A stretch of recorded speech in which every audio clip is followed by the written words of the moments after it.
नमस्कार मंडळी, मी गायत्री स्वामी आणि बातमी मागची बातमी या विशेष कार्यक्रमात आपलं स्वागत आहे, जिथे आजच्या 3 महत्वाच्या बातम्या. यात स्वातंत्र्य दिनी लाल किल्ल्यावर वंदे मातरम गायले जाणार, इराणच्या धोक्यामुळे ट्रम्प यांचे तुर्कीतून गुपचूप पलायन, गडचिरोलीत आश्रमशाळेत सर्पदंशाने 3 विद्यार्थिनींचा मृत्यू. या बातम्यांच्या मागचं राजकारण, समाजकारण आणि अर्थकारणाचा लेखाजोखा यात मांडलाय. यामुळे आता वरवरची बातमी नाही, तर बातमी मागची बातमी जाणून घ्या.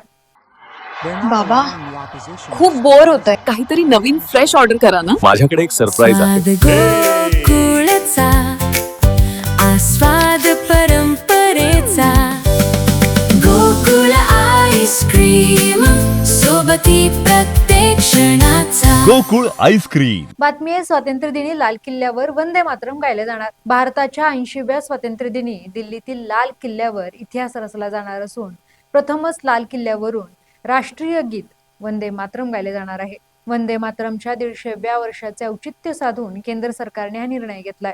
दरम्यान राष्ट्रपती द्रौपदी मुर्मू यांनी राष्ट्रीय सन्मानाचा अपमान रोखणे सुधारणा विधेयक 2026 ला मंजुरी दिली आहे. यामुळे कोणत्याही सरकारी कार्यक्रमाच्या सुरुवातीला आणि शेवटी राष्ट्रगीतासोबत संपूर्ण वंदे मातरम गाणे अनिवार्य झाले असून त्यात अडथळा आणल्यास तो पुन्हा ठरणार आहे. या निर्णयावर प्रतिक्रिया देताना काँग्रेस नेते शशी थरूर यांनी व्यवहारिक अडचणींकडे लक्ष वेधले. राष्ट्रगीत आणि वंदे मातरम मिळून प्रत्येक कार्यक्रमात तब्बल 3 मिनिटे शांत उभे राहावे लागेल.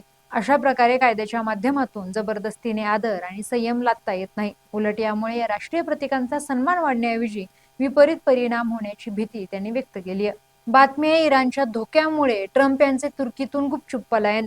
इराणकडून करण्यात आलेल्या हत्येच्या धमकीच्या पार्श्वभूमीवर अमेरिकेचे राष्ट्राध्यक्ष डोनाल्ड ट्रम्प यांनी गेल्या महिन्यात तुर्की दौऱ्यावरून परतताना सावधगिरी बाळगत नाट्यमयरित्या तुर्कीतून मार्ग बदलला.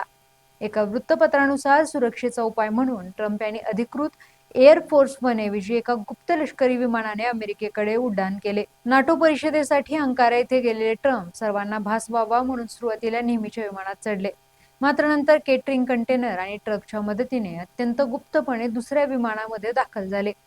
या संपूर्ण प्रवासात विमानात असलेल्या पत्रकारांना आणि कर्मचाऱ्यांनाही ट्रम्प दुसऱ्याच विमानात असल्याची जराही भनक लागली नाही. सर्व खिडक्यांचे पडदे बंद ठेवण्याचे आदेश देण्यात आले होते. ब्रिटनमधील RAF मिल्डेन हॉल तळावर गुप्त विमान सुरक्षितपणे उतरल्यानंतर ट्रम्प पुन्हा आपल्या मुख्य विमानात परतले.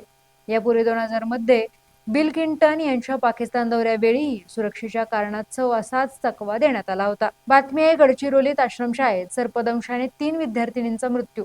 गडचिरोली जिल्ह्यातील धानोरा तालुक्यातील जपतलाई येथील अनुदानित निवासी आश्रमशाळेत रात्री झोपलेल्या 6 विद्यार्थ्यांना सर्पदंश झाल्याची भयानक घटना घडली. या दुर्घटनेत उपचार सुरू असताना 3 निष्पाप चिमुकल्यांचा दुर्दैवी मृत्यू झाला, तर इतर 3 विद्यार्थिनींवर गडचिरोली जिल्हा रुग्णालयात उपचार सुरू आहेत. या घटनेवरून शिवसेना ठाकरे गटाचे खासदार संजय राऊत यांनी राज्य सरकारवर अत्यंत तिखट शब्दात प्रहार केलाय. महाराष्ट्रात आदिवासींचे प्राण इतके स्वस्त झाले आहेत का, असा थेट सवाल उपस्थित करत राऊत यांनी आश्रमशाळांच्या भीषण दुरवस्थेवर बोट ठेवले. आश्रमशाळांना दिला जाणारा कोट्यवधींचा निधी नेमका कुठे जातो आणि तो कोण खात आहे, असा सवाल करत राऊत म्हणाले की सरकारी व आश्रमशाळांमध्ये सुरक्षा आणि मूलभूत आरोग्य सुविधांचा पुरता बोजवारा उडाला आहे. वेळेवर वैद्यकीय उपचार आणि रुग्णवाहिका न मिळाल्याने अनेक आदिवासी मुलांचा विंचू व सर्पदंशाने जीव जात असून या 3 चिमुकल्यांच्या मृत्यूनेही सरकार अस्वस्थ झाले नसेल तर यासारखी निर्दयी सरकार नाही, असा घणाघात त्यांनी केला. दरम्यान मुख्यमंत्री देवेंद्र फडणवीस यांनी या आश्रमशाळेचा परवाना कायमचा रद्द केला आहे. धन्यवाद आणि पाहत रहा सकलम.